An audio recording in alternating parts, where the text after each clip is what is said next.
For most of human history, a spiritual pilgrimage meant traveling vast distances just to reach a set of locked doors.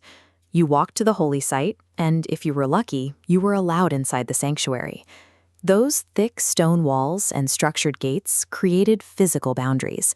Historically, strict regulations around caste, creed, and geography meant millions of devoted followers could never step foot inside the inner sanctum to see the divine.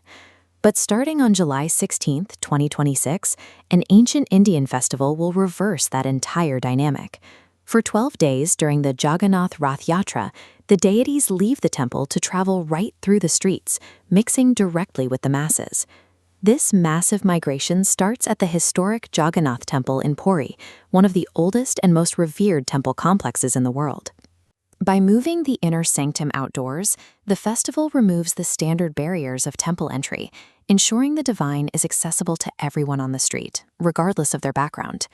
Moving 3 deities from the Jagannath Temple to their destination at the Gundicha Temple requires custom-built, mobile architecture on a colossal scale. This is Nandighosha, Lord Jagannath's chariot. It stands 45 feet tall, rolls on 16 wheels, and wears red and yellow. Taladwaga, Lord Balabhadra's chariot, uses a 14-wheel base in red and green. Finally, Darpadalana, for Devi Subhadra, rolls on 12 wheels beneath red and black. There are no engines or hidden motors inside these towering wooden structures. They rely entirely on raw human power. Hauling on these massive ropes is an act of supreme devotion. Thousands crowd together, shoulder to shoulder, dragging the heavy wheels forward through the street. The immense weight of the chariots necessitates exactly what the festival preaches: absolute, unified cooperation to move the journey forward. The journey to the Gundicha Temple is a complex 12-day migration marked by specific ritual milestones. This timeline maps the 2026 schedule, starting July 16th with the chariot's departure. On July 20th, the festival reaches the Hera Panchami ritual. The return leg, the Bahuta Yatra, begins on July 24th as the procession heads back.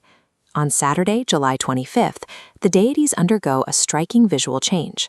During the Suna Besha ritual, they are adorned in massive, elaborate golden ornaments. The festival concludes with the Adarapana on July 26th, before the deities finally return to their inner sanctum during Niladri Bijay on Monday, July 27th.